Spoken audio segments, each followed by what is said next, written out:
ये चीज़ वैसे मैंने पिछले भी किसी एक वीडियो में डिस्कस की थी कि स्टॉक मार्केट में ना हमारे पास सबसे बड़ी लग्ज़री यही है, हमारा सबसे बड़ा पॉजिटिव पॉइंट यही है कि यहाँ हम चीज़ों को बहुत ही ईज़िली और बहुत ही टाइमली ट्रैक कर सकते हैं। क्योंकि अगर आपको अपना पोर्टफोलियो देखना है, अपना इन्वेस्टमेंट देखना है, तो आपको करना है क्या? अपना स्टॉक ब्रोकर का ऐप ही तो ओपन करना है। उसके बाद आपका पोर्टफोलियो कितना ऊपर है, कितना नीचे है, आज कौन-सा स्टॉक ऊपर है, कौन-सा नीचे है, आप सारी चीज़ें एक ही जगह पर देख सकते हैं। अब ये चीज़ हमें फ़ील तो ऐसा होता है कि यार हमारे लिए क्या पता बेनिफिट वाली चीज़ है कि भाई आप अगर रेगुलरली ट्रैक कर रहे हो किसी चीज़ को, तो आप वहाँ अच्छे डिसीजंस ले पाओगे। लेकिन प्रॉब्लम ये है कि साइकोलॉजिकली ये चीज़ मोस्ट ऑफ द टाइम हमारे अगेंस्ट ही काम करती है, ना कि हमारे फेवर में। क्योंकि देखिए मेरा बहुत ही ये सिंपल सा मानना है कि अगर आप दिन में 10, 15, 20, 25 बार बस पोर्टफोलियो चेक किए जा रहे हो, आपके पास एक्शन करने को कुछ भी नहीं है। भाई आपके पास ना तो नया इन्वेस्टमेंट करने को है, ना आप नए पैसे आपको उस कंपनी में या उस स्टॉक में या उस पोर्टफोलियो में ऐड करने हैं, और ना आपको कोई सेलिंग करनी है, ना आपके पास कुछ ऐसा हिंट है कि मुझे स्टॉक को सेल करना है या कहीं अपना पोर्टफोलियो चयन करना है, यानी आपको पोर्टफोलियो में एक्शन कुछ भी नहीं करना। लेकिन बस देखते रहने की आदत लग गई है कि यार कितना ऊपर है, कितना नीचे है, कि क्या हो रहा है इस मार्केट में, कैसा पोर्टफोलियो परफॉर्म कर रहा है। तो वो चीज़ ना हम फिर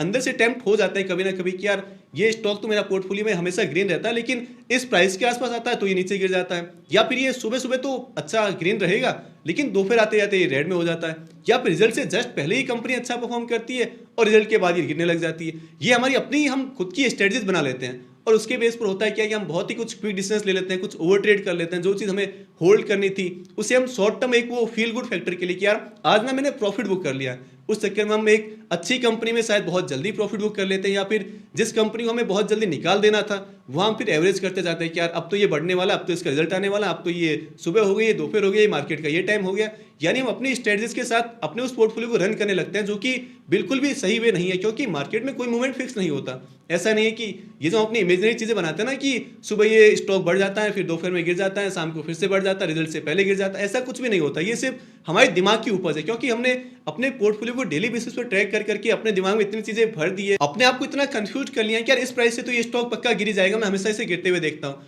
तो प्रॉब्लम वही है कि जहाँ हमारे पास इन्फॉर्मेशन का इतना ईजी एक्सेस है, जहाँ हम बहुत ही ईजी वे में सारी चीज़ें कर सकते हैं, एक्शन का पार्ट बन सकते हैं, वहाँ अपने आप को उस एक्टिविटी से कट करना या उस वॉलेटिलिटी से कट करना हमारे लिए बहुत ही मुश्किल हो जाता है, बहुत ही डिफिकल्ट हो जाता है, क्योंकि अंदर से वो टेम्पटेशन आ ही जाती है कि यार मैं बाय कर दूं, सेल कर दूं, पोर्टफोलियो में ये चेंजेस कर लूं, वो चेंजेस कर लूं, क्योंकि आपके पास वो है ना कि कुछ और काम तो होगा लेकिन आपका पूरा ध्यान तो यहीं पड़ा है। अब आपको ट्रेनिंग करनी नहीं, आपको करना तो इन्वेस्टमेंट है, लेकिन उसके बाद भी आप रेगुलरली देखे जा रहे हो, देखे जा रहे हो, देखे जा रहे हो। अब ना आपको, जैसा मैंने कहा ना कि ना आपको कुछ नया इन्वेस्टमेंट करना है, ना आपको कोई बाइंग और सेलिंग करनी है, तो भाई ठीक है, आपने दिन में 3, 4, 5 बार देख भी लिया पोर्टफोलियो की, चलो ओवरऑल कैसा क्या है, क्या परफॉर्मेंस है, या अगर किसी कंपनी के बारे में कोई बहुत ही स्पेसिफिक न्यूज़ आई है तब बात अलग है। लेकिन सिर्फ एवं ही आपके पास कुछ और काम है, उसको छोड़कर भी आप 9 बजे पोर्टफोलियो देख लिया, 9:30 हुआ फिर पोर्टफोलियो देख लिया, 10 बजे देख लिया, 11 बजे देख लिया। दिन में अगर आप 20-25 बार पोर्टफोलियो चेक कर भी लोगे तो उससे होना क्या है? स्टॉक प्राइस का जैसा मूवमेंट होगा वो वैसा ही रहेगा। आपके बार बार चेक करने से या फिर बिल्कुल भी चेक नहीं करने से कोई मूवमेंट तो चेंज होने से रहा। तो इससे अच्छा नहीं कि आप जितना टाइम पोर्टफोलियो को ये देखने में या पोर्टफोलियो को एनालाइज करने में बिताते हो, उससे अच्छा है कि